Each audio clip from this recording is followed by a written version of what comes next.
Hello, bachcho. Let's read this question. So this question says, in an isolated parallel plate capacitor of capacitance C, the four surface have charges Q1, Q2, Q3, Q4 as shown.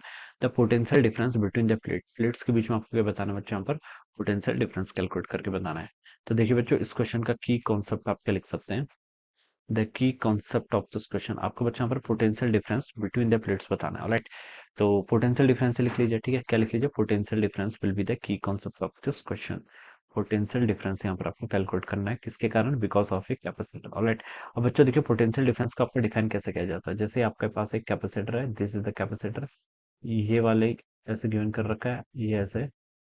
अब देखिए, इस पर आपका charge कितना है, Q1, यहाँ पर आपका चार्ज कितना है, Q2 के ऊपर, यहाँ पर आपका चार्ज Q3, और यहाँ पर चार्ज कितना आपका Q4 के इक्वल। ठीक है, ये गिवन कर रखा है। अब देखिए बच्चों, कैपेसिटर में हमें पता है कि जो फेसिंग साइड्स होती हैं उन पर क्या होता है, चार्ज इक्वल होता है। क्या होता है, फेसिंग साइड, जैसे ये Q2 और ये वाली साइड Q3, इन दोनों पर चार्ज इक्वल एंड अपोजिट होना चाहिए। जैसे आपका इंटरनल कैपेसिटर होता है, एक प्लेट पर चार्ज Q होता है, दूसरी प्लेट पर कितना होता है, चार्ज -Q के इक्वल होता है। ऐसे ही तो हम डिफाइन करते हैं। ठीक है, तो हम बच्चों यहाँ से क्या लिख सकते हैं, आपका यहाँ पर से हम ये रिलेशन बता सकते हैं। Q2 और Q3 दिया तो हम बता सकते हैं कि Q2 किसके इक्वल होगा, आपका -Q3 के इक्वल होगा। ठीक है, या फिर हम लिख सकते हैं Q3 की वैल्यू कितनी होगी, -Q2, क्योंकि कोई भी कैपेसिटर है, ठीक है, इस पर अगर प्लस Q चार्ज है तो इस पर -Q चार्ज होना चाहिए। तो इस रिलेशन से हम यहाँ पर से ऐसे बता सकते हैं। ऑलराइट, इन दोनों का मैग्नीट्यूड इक्वल होगा, बस नेगेटिव का साइन आएगा, तो ऐसे लिख लिया हमने। ऑलराइट, अब हमसे बोल रखा है पोटेंशियल डिफरेंस बताना है।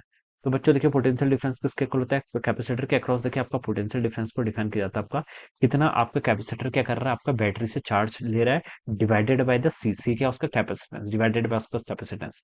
This will be the define as कितना आपका चार्ज क्या कर रहा है, वो बैटरी से आपका ले रहा है, डिवाइडेड बाय आपका कैपेसिटेंस उस कैपेसिटर का। ऑलराइट, तो ये आपका हो जाता है। ऑलराइट, तो देखिए बच्चों, क्यू चार्ज, देखिए इसको तो हम ऐसे लिख सकते हैं, ये कितना हो जाएगा, देखो इसको आप आइदर Q2 लिख लीजिए या फिर Q3, दोनों ही लिख सकते हैं। ठीक है, माइनस साइन से देखिए, हम पोटेंशियल जब डिफाइन करते हैं तो पोटेंशियल हम कैसे डिफाइन करते हैं, ऑलवेज हम पॉजिटिव चार्ज को लेते हैं, किसको, पॉजिटिव चार्ज को। ठीक है, तो पॉजिटिव चार्ज यहाँ पर कितना है, Q2 के इक्वल है, तो Q2 ले लीजिए, डिवाइडेड बाय C। तो ये इसका पोटेंशियल डिफरेंस होना चाहिए। ठीक है, ऑप्शंस में देखिए हमें डिवाइड बाय 2C के फॉर्म में दे रखे हैं ना। तो देखिए, इसको अगर मैं दोनों साइड 2 से मल्टीप्लाई कर दूं तो हो जाएगा 2Q2 divided by 2C। Alright, ये लिख सकते हैं। ओके, और ओके, यहाँ से देखिए हम इसको ऐसे भी लिख सकते हैं, Q2 को देखिए 2Q2 के लिख सकते हैं, Q2 माइनस ऑफ -Q2 लिख सकते हैं। इसका मतलब क्या होगा, 2Q2 होगा, डिवाइडेड बाय आपका 2C हो जाएगा। ठीक है, तो यहाँ से आपका QT माइनस आपका -Q2 को देखिए बच्चों, मैं यहाँ से क्या लिख सकता हूँ, Q3 को मैं यहाँ से -Q2 भी तो लिख सकता हूँ। ठीक है, तो ये आपका Q3 हो जाएगा, Q3 आपका -Q2। ठीक है, Q3 हो जाएगा डिवाइडेड बाय 2C, इस फॉर्म में दिया आंसर।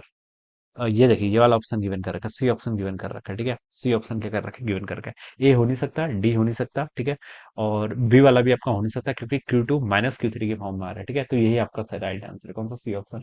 तो बच्चों हम ले सकते हैं, कह सकते हैं कि option C will be the right answer of this question.